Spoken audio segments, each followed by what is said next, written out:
Jessica, can you just say your name, your outlet for me, please? Sure. Jessica Oliva from Cine Premier Magazine. I believe that this nation should commit itself to achieving the goal of landing a man on the moon and returning him safely to the earth. Last time you paired up with Damien, you created your own world. And now you're kind of recreating American history. Mm-hmm. So I assume that's a lot of pressure. And how was it like for you to, with Damien, just recreate this whole different approach at filmmaking? You're right, it was a very different approach. And, you know, I guess with our previous film, we felt equally in over our heads. And it was a very sort of all hands on deck kind of experience, but in a very different way. You know, it was heavily choreographed, obviously, and long, really specific shots. And in this film, it was a documentary style. There was really no crew around. It was often just the actors and the camera. A lot of improvisation involved, but also like improvisation that had to, you know, involve some period and technical accuracy. So it was a unique challenge.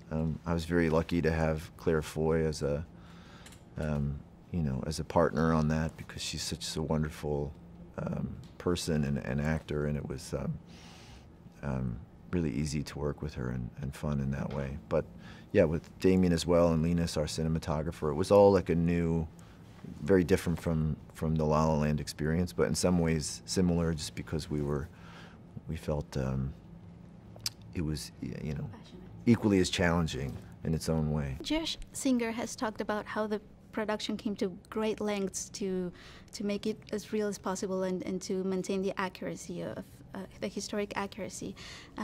Is there some experience that you experienced on set that can sum up that obsession, that real obsession with accuracy? I'm trying to think of like a specific, you know, there were times in the movie where we tried to be very accurate. You know, there were also, you know, other times where in some ways it can just feel like you're mimicking something as opposed to really having the experience, you know. The idea was to try and communicate to the audience, to put them in the pilot seat and have them experience this mission for themselves. But we had an amazing amount of help, and anytime we shot a specific mission, there was someone that was directly involved with that mission itself there with us. So, you know, if you're looking at a control panel for whatever the mission is, you know, for instance, in the Apollo missions, we had an astronaut named Al Worden who was on the Apollo 15. He was the command module pilot of the Apollo 15 missions. And we had earpieces in our ear.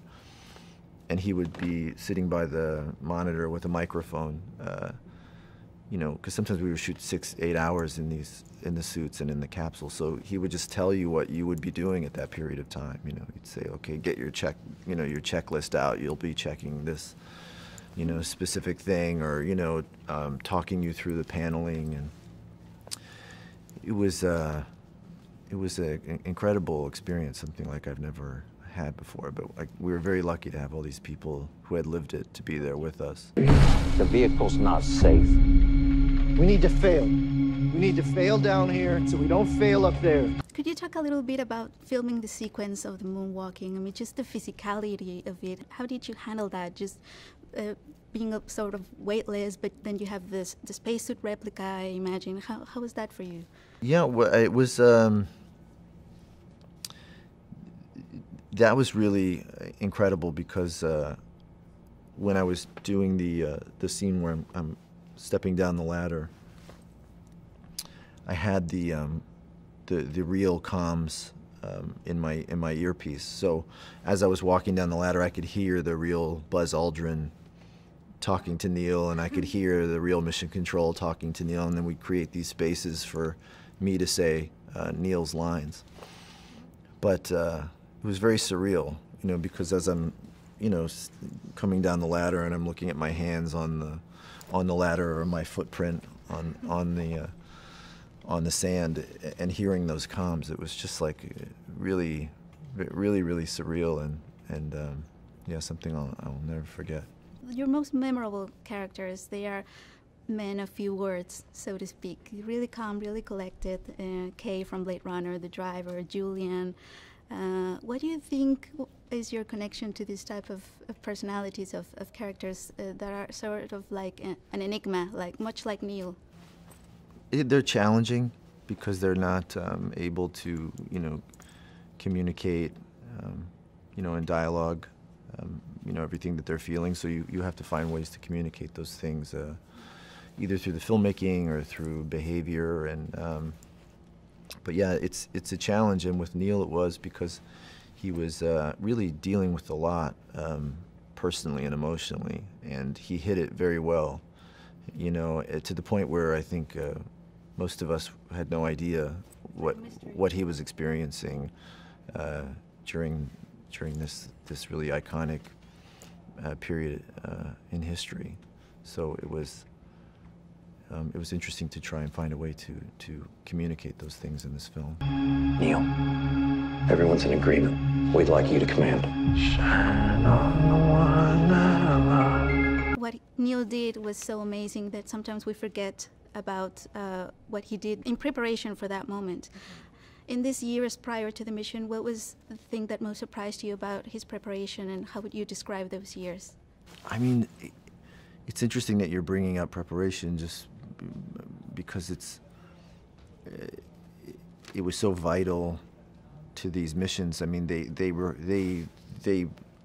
practiced everything ad nauseum, even things that may never come into play. They had to become experts on, and they had to because they had never, the Mercury, Gemini, and Apollo missions, first they had to see if they could even put a man into space, then they had to figure out how to function in space, and then they had to figure out how to get to the moon and back. And they were always trying to prepare themselves for something that they had never experienced.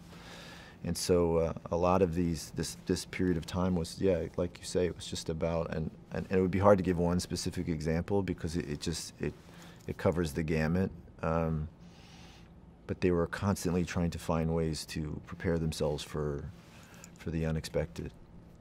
That's one small step for man, one giant leap for mankind.